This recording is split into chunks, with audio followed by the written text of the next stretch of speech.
Bonsoir à tous. Dans l'actualité ce soir, la réforme du système partisan au Bénin et de la volonté du législateur. Elle suscite des changements majeurs dans le fonctionnement des partis politiques, une nouvelle ère dans l'univers politique qui a montré ses forces et faiblesses. Estelle Pazou nous dira tout sur cette innovation à suivre son magazine. Rencontre de Jean-Michel Abimbola avec les acteurs culturels et les journalistes au menu des échanges. Éclairage sur la mort du FITEB et la naissance du Centre national du théâtre. De quoi cela retourne-t-il en réalité? Nicanor Kovi nous répondra. Et puis la fondation Move Africa s'associe à la mairie de Djougou pour résoudre la problématique d'assainissement de la ville. Elle a mis à la disposition de la commune du matériel de nettoyage des rues. Nous irons dans la Donga. Bienvenue si vous nous rejoignez. Du répit pour les usagers de la route, la police républicaine a suspendu temporairement l'opération de répression démarrée la semaine dernière. Un moratoire accordé pour permettre aux usagers de la route de se mettre en règle. Awa Chérif et Patrick Nimavo nous rapportent la quintessence de cette décision. Regardez. Moment de grâce pour les usagers de la route. La police républicaine a suspendu temporairement les opérations de répression.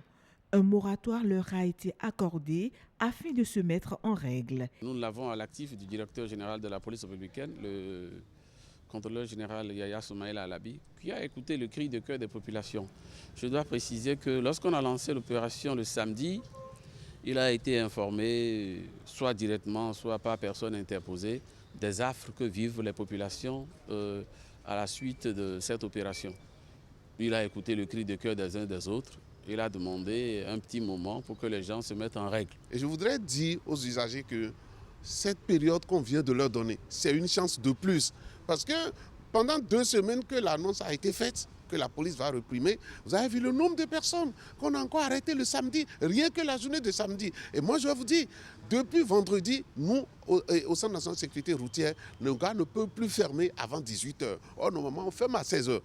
Les contrôles ordinaires continuent tout de même. Le respect du code de la route reste notamment en vigueur. Vous voyez les surcharges sur moto, vous voyez 3 personnes sur une moto. Vous voyez les surcharges sur véhicules, le non-respect de la circulation, la conduite en état d'ébriété, le téléphone au volant. Tout ça, on continue de réprimer ça sévèrement. Alors c'est pour ça que je vous informe que nous n'avons pas quitté, nous sommes toujours là, présents. Nous allons faire la sécurité de la population, peut-être sans leur volonté. La police républicaine maintient la garde sur nos axes routiers. Les usagers indélicats n'échapperont pas à son filet. Et puis pas de répit par contre avec le coronavirus. La veille se renforce au CES. Le Conseil économique et social, les membres de cette institution ont reçu leur première dose de vaccin. La vaccination est l'une des activités inscrites à la 3e session extraordinaire du Conseil. Stanislas Limpon et Benjamin Denayon nous en donnent plus de détails. Tabek Bian, désormais à l'abri du virus ravageur. Le président du Conseil économique et social reçoit sa première dose de vaccin anti-Covid-19. Devant les agents de santé mobilisés, les autres membres de l'institution défilent aussi, la vaccination se situant dans le prolongement des mesures barrières éditées par le gouvernement de la République du Bénin. Je me réjouis également du privilège qui nous est fait au CS, celui d'être vacciné ce jour même, à l'occasion de l'ouverture de la présente session extraordinaire. Je profite de l'occasion pour inviter nos compatriotes à se rendre massivement dans les centres apprêtés à cet effet pour se faire vacciner. Cette journée de vaccination au Conseil économique et social intervient à l'occasion de la 3e session extraordinaire des membres de l'institution. En débat, plusieurs sujets. Nos assises au titre de cette session seront consacrées pour l'essentiel aux travaux en commission. Des travaux en commission qui vont durer 1 semaine.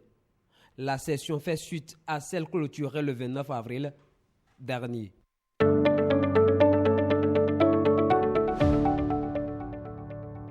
Et on en vient au dossier de cette édition. Elle a fini par s'imposer au Bénin avec l'avènement de la rupture. Elle sait bien la réforme du système partisan. Des modifications majeures sont apportées au fonctionnement des partis politiques. Une nouvelle ère dans l'univers politique qui a montré ses forces et ses faiblesses.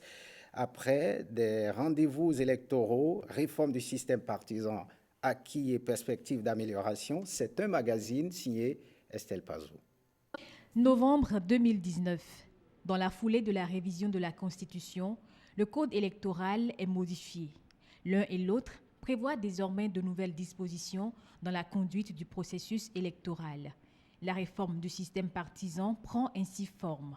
Une réforme visiblement attendue. Cet appel au changement a rencontré le leadership d'un président de la République qui a fait les mêmes constats. Et c'est de là que la réforme a pris corps et s'est installée. Cette réforme, on attendait il y a très longtemps. La conférence nationale a eu lieu il y a quand même une trentaine d'années, non? Et tous les présidents qui l'ont précédé, aucun n'a eu ce courage de le faire. Bravo, Patrice Talon. Avant la réforme, le Bénin comptait plus de 200 partis politiques, ce que d'aucuns qualifiaient de clubs électoraux. Depuis 1990, aucun n'a réussi à porter à la tête du Bénin un acteur politique. Dès lors, la pertinence de la réforme du système partisan sous la rupture se dessine d'elle-même. À un moment donné, nous avons conservé la forme des partis et le fond n'existait plus. C'était important à un moment donné qu'après 30 ans de vie démocratique, on passe enfin à des débats de fond comme enjeu exclusif d'une élection, plutôt que la distribution d'argent dont personne ne s'interrogeait sur l'origine, sur la moralité, et donc on faisait avec. Le quitus fiscal, le parrainage, le financement des partis politiques, autant de mesures propres à donner aux partis politiques poids et légitimité. Le financement des partis politiques a été une réalité. Et ce financement des partis politiques doit être contrôlé, doit être audité, parce que l'argent public qui servira à financer les partis politiques doit permettre à terme de faire émerger une nouvelle classe politique consciente et patriote et orientée vers les valeurs républicaines. Ensuite, on a retenu le statut de l'opposition, parce qu'un parti qui est de l'opposition et qui a des moyens d'exister ne trouve plus que ce soit un scandale que de rester dans l'opposition. Il pense qu'il a les moyens de travailler. Dans la perspective de la présidentielle d'avril 2021, la réforme du système partisan porte déjà certaines ambitions de départ. On avait un bulletin, disons, de très grande dimension. En 2021, on a eu un bulletin A4. Et il y a eu une économie de plus de 75%. Et vous savez, quand on dit 75%, c'est plusieurs milliards qui ont été économisés. Aujourd'hui, on sait que le deuxième dimanche du mois d'avril de la 5e année du mandat du président de la République, il y a le premier tour des élections. Les objectifs fixés ont été pour l'essentiel atteints. La seule difficulté qu'il faut relever pour le regretter, c'est le fait que la classe politique ne s'y est pas mise totalement dans ces réformes.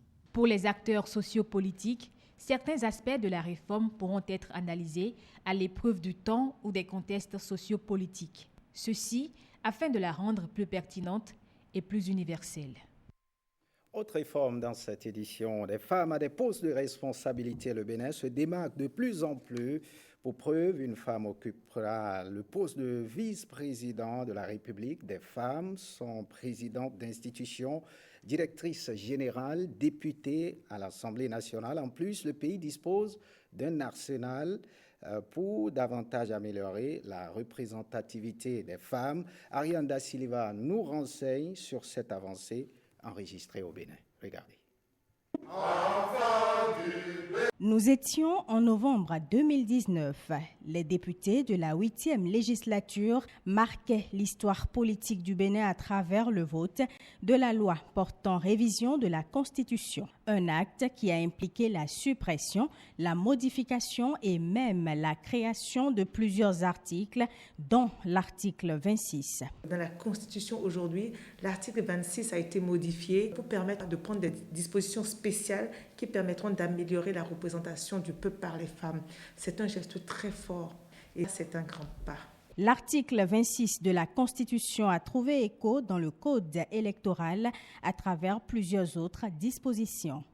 Les articles 144 et 145 qui prévoient, pour l'article 144, qu'une part des représentants du peuple à l'Assemblée nationale soit réservée à la gente féminine à proportion de 24 sur les 109 qui devront être élus.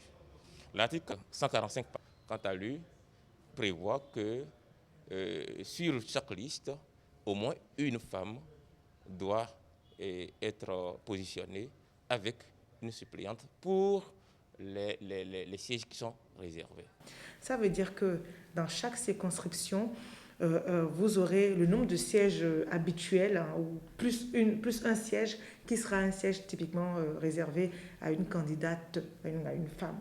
Pour en arriver à la prise de ce test de loi en faveur des femmes, il a fallu une réelle volonté politique.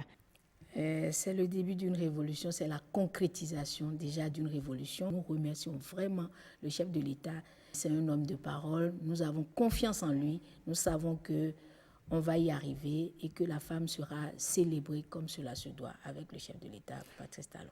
Les femmes seront célébrées comme cela se doit, mais pas sans leur implication personnelle. La principale responsabilité que la femme a, c'est juste de venir, d'accord ? De laisser les peurs de côté, d'oublier tout ce qui se dit sur le monde politique, d'oublier les rumeurs sur les rapports hommes et femmes et venir exprimer ses convictions. Aujourd'hui, lorsque vous êtes une femme politique avec des convictions fortes, vous vous démarquez automatiquement. Que les femmes ne pensent pas que la lutte pour leur émancipation est terminée, mais que cette lutte est permanente. Il y a par exemple en Afrique le cas du Rwanda. Et ça change beaucoup de savoir qu'au Rwanda, les femmes n'en sont plus à réclamer l'égalité en termes de représentation politique. Sans doute, la cause n'est pas complètement entendue, mais c'est un pas significatif qui a été fait et on peut, de ce point de vue, s'en inspirer largement. Toute une batterie de tests favorise désormais la promotion des femmes en milieu politique au Bénin, ce qui induit leur émancipation. Plusieurs défis restent cependant à relever selon certains observateurs. Ils sont notamment liés aux pesanteurs socio-culturelles. Venons-en à présent à cet événement majeur. Patrice Talon, propulsé à nouveau à la tête du Bénin par la magie des urnes. Son investiture est prévue pour le dimanche 23 mai prochain. Les citoyens béninois sont-ils informés de la tenue de cet événement? Comment se préparent-ils pour vivre cette investiture? Autant de questions qui a poussé la rédaction à leur tendre le micro. Blaise Adampo et Florence Bossa ont recueilli quelques réactions dans la ville de Cotonou. Suivez leur moisson. D'abord, le 23, là, nous sommes en train de compter ce jour-là du bout des doigts. On est même impatient de voir ce jour parce que c'est une première investiture après les réformes. Donc on veut voir ce à quoi ça peut ressembler. Et les promesses du chef de l'État, nous sommes pressés de voir ce qu'il veut faire de plus que ce qu'il avait déjà fait. Et c'est un peu ça. C'est une fête, c'est un défi relevé. Et il faut comprendre que l'investiture du président Patrice Athanase Guillaume Talon, pour tout le peuple béninois, c'est un défi qui a été relevé et ça serait une journée festive pour nous. C'est une joie immense parce que ça fait partie de la démocratie au Bénin. Je voudrais d'abord remercier le chef de l'État parce que notre pays aujourd'hui est un arbre de paix et de démocratie avancée. Donc notre joie, comme je l'ai dit, c'est vraiment immense. Et que nous demandons, nous appelons le Dieu créateur et que notre pays soit vraiment un pays de paix et que la démocratie est avancée et ça continue. Pour moi, c'est d'abord des sentiments de joie parce que Les oiseaux de mauvais augure ont eu à prôner tellement de choses que le peuple a commencé à ne pas, je ne dirais pas ne pas croire, mais à hésiter. Et Dieu merci, le pari est gagné. Nous avons eu un très fort taux de participation, 50,37, ce n'est pas rien. Et donc, c'est des sentiments de joie qui m'animent. On est très content de cette date-là qui tient à cœur à tous les Béninois. On attend impatiemment vraiment cette date parce que nous savons très bien que notre cher président de la République va prendre service encore pour ses actions qu'il menait depuis 5 ans. Donc c'est une date que nous avons voulu que ça vienne vite même. C'est une fête, hein. Il faut que nous souhaitons tout le monde et toute la population quand même si l'invitation est limitée, au moins que tout le monde quand même soit prêt avec l'équipe de l'NTB, que nous puissions en direct, parce que c'est une fête comme je l'ai dit. Je ne sais pas si avec ce temps, on va permettre à ce que nous soyons là et festoyer, puisque nous avons dit qu'au Bénin, les élections, c'est des séances de fête. Nous, on a envie de participer à cette fête. Je ne peux pas vous dire où est-ce que je serai. Mais ce qui est certain, c'est que je suivrai de très près l'investiture du président de la République. Voilà, des citoyens très impatients de vivre cet événement. Et on part directement pour Porto Novo qui est prête pour abriter l'investiture du chef de l'État, Patrice Talon. Le dimanche 23 mai prochain, le président de la République, Patrice Talon, prêtera en effet serment devant la représentation nationale tel que prescrit par la Constitution. À quelques heures de cet événement majeur, l'assurance donnée par les autorités communales renseigne déjà sur la beauté de la fête dimanche prochain à Porto Novo. Notre équipe de l'antenne régionale a rencontré quelques maires de l'OME, dont celui de Porto Novo. Ils nous livrent leur joie et leur satisfaction au micro de Firmin Bassao. C'est un sentiment de fierté, de grande joie qui m'anime, dans la mesure où d'abord c'est pour la première fois que je veux vivre un instant pareil, mais dans un second temps parce que, comme à l'accoutumée, Porto Novo veut encore accueillir une fois de plus la prestation du président Patrice Talon. C'est un événement de grande envergure qui va mobiliser presque toutes les personnalités du pays et aussi des invités de marque de la sous-région et au plan international. Donc c'est une occasion au cours de laquelle la ville de Porto Novo va encore se révéler de par les transformations qu'elle a connues ces derniers temps. Pour l'organisation de cet événement, c'est l'Agence nationale des manifestations officielles qui s'en occupe en grande partie. L'implication de la mairie, c'est d'abord dans la propreté qu'on apporte au niveau de la ville. On est en train de restaurer un certain nombre de choses, d'aménager, d'arranger la ville pour qu'elle soit véritablement très propre. Et ça, c'était déjà un travail que nous sommes appelés à faire, mais aussi dans, disons, notre implication pour organiser la réjouissance populaire. Le 23, comme je l'ai dit tantôt, il y a une fête qui va se faire et ça, c'est au niveau des partis PBR et les autres partis qui ont soutenu le président. Dans les heures à venir, vous aurez encore un peu plus de précision. Si tout va bien, cela va se faire à l'entrée de la ville.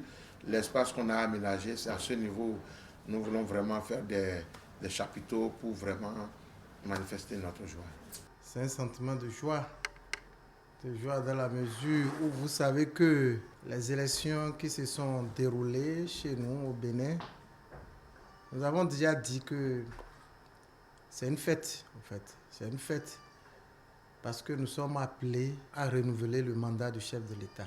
Et comme vous le savez, on a travaillé pour ça.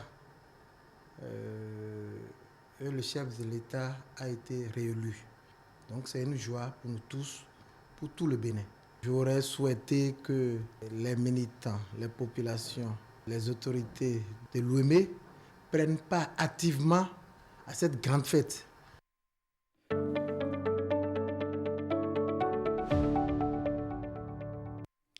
Autre actualité dans ce 20h, la Fondation Move Africa soutient la mairie de Djougou dans son initiative d'assainissement de la ville.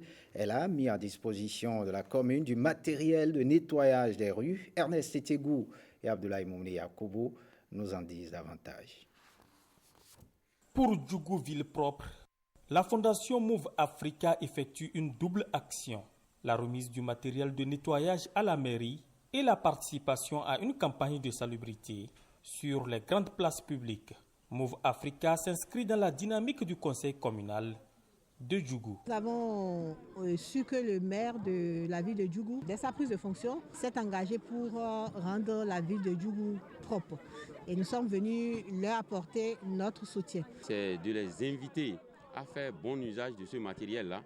Moi, mon souhait, c'est que on ne retrouve pas une rue sale encore à Djougou, grâce à l'effort de la commune de Djougou et celui de Move Africa, avec le matériel que la Fondation vient aussi doter les populations de Djougou aujourd'hui, qu'on ne retrouve plus une rue sale. Move a vu juste, Djougou a besoin d'être assaini. Pourquoi le maire en a fait une priorité? Aujourd'hui, l'appui considérable que nous avons reçu nous permet de poursuivre et d'espérer faire en sorte que d'ici quelques mois, que Djougou compte parmi les villes les plus assainies du Bénin. Ce matériel de nettoyage offert par la Fondation Move Africa est destiné aux différents quartiers pour une ville de Djougou toujours propre dans les prochains jours.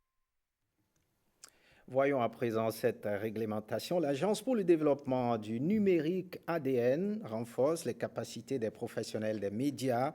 C'est à l'occasion d'un séminaire axé sur la réglementation de l'utilisation du drone, un outil qui s'impose de plus en plus, mais qui reste soumis à des normes. Lénaïka Gwazaou et Louis Kodogo. Piloter le drone, oui, mais dans quel environnement, à quelle altitude et surtout, quelle est la réglementation spécifique en vigueur? La présente formation se veut une réponse à ce chapelet de questions. Elle est initiée par l'Agence pour le développement du numérique ADN à l'intention des cadreurs et journalistes reporters d'images des différentes chaînes de télévision béninoises. Les aspects légaux sont liés à plusieurs choses. D'abord à la sécurité. Il y a des zones que vous n'allez pas pouvoir survoler, même avec des gros drones, des petits drones, enfin peu importe. Ensuite, avec un drone, en fonction du drone, il y a des hauteurs, on peut aller, on ne peut pas aller. Et ensuite, la collecte d'images, comme la création de contenu numérique, ça fait toujours appel à un certain niveau de régulation, de réglementation. Alliant théorie et pratique, cet atelier s'inscrit dans le cadre de la mise en œuvre des projets phares du programme d'action du gouvernement dans le secteur du numérique, à savoir le passage à la TNT, télévision numérique terrestre, et la généralisation des contenus numériques. Cette séance qui entre complètement dans les missions de l'ADN, aussi bien dans le cadre de la migration vers la TNT que de la création de contenus numériques, est importante pour nous. J'ai demandé à ce qu'elle soit multipliée, à ce qu'il y ait d'autres sujets qui vous soient proposés. Cette formation nous apporte beaucoup. Ça nous a permis de savoir que nous ne devons pas piloter dans certaines zones. Par exemple, nous ne devons pas envoyer les aéronefs dans des camps militaires sans autorisation. Désormais mieux outillés, ces chasseurs d'images feront preuve de plus de professionnalisme tout en respectant les prescriptions liées à l'utilisation du drone. Venons-en à ce sujet qui nous intéresse tous. Un jour pas enceinte et 2 ou 3 jours plus tard être mère d'un enfant biologique. Pour certains, cela relève du surnaturel, mais c'est un phénomène plus connu sous le nom de déni de grossesse. La femme porte un enfant, n'a aucun signe de grossesse et ne sait même pas qu'elle est enceinte. Comment cela peut-il s'expliquer? Réponse avec Estelle Pazou et Bernard Diaby. Naissance surprenante ou bébé clandestin. Les femmes qui l'ont vécu ne manquent pas de termes pour désigner le déni de grossesse. Mais dans tous les cas, il s'explique d'une seule façon. Le déni de grossesse, c'est une situation pas très courante, mais bon, pas normale non plus. C'est une femme qui est en état de grossesse, mais qui n'en a pas conscience ou qui ne se comporte pas comme telle. Le phénomène existe sous 2 formes. le déni de grossesse partiel. Dans ce cas, la grossesse est découverte après le premier trimestre et donc avant terme. Quand déjà j'ai appris la nouvelle, on dira, c'est à ce moment-là que je réalise que tout se met en place carrément.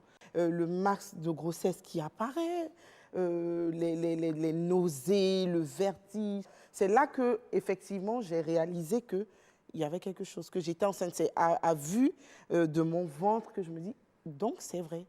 Dans un autre cas, le déni est total et la grossesse n'est découverte qu'à l'accouchement. Toutes les femmes sont concernées, quel que soit leur milieu ou leur âge. Mieux, même après 2 ou 3 maternités, une femme peut toujours faire un déni de grossesse. Cela peut paraître improbable, pourtant, plusieurs facteurs expliquent le phénomène. Il y a des contextes de difficultés psychologiques. Et ces contextes, c'est les contextes de violence. La personne est violée ou la personne n'a pas envie de tomber enceinte. La personne a déjà eu beaucoup d'enfants ou de grossesses rapprochées et donc ne souhaite pas du tout avoir une grossesse, mais elle est enceinte et elle se comporte comme si elle ne l'est pas.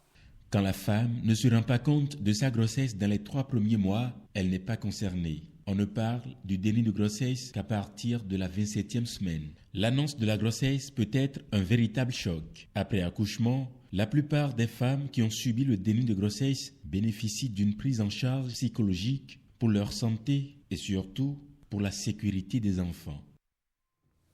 Et on finit par cette rencontre ce mardi matin de Jean-Michel Abimbola avec les acteurs culturels et les journalistes au menu des échanges éclairages sur la mort du FITEB et la naissance du Centre national de théâtre. De quoi cela retourne-t-il en réalité? Élément de réponse avec Nikano Kovi et Alexis Kenom.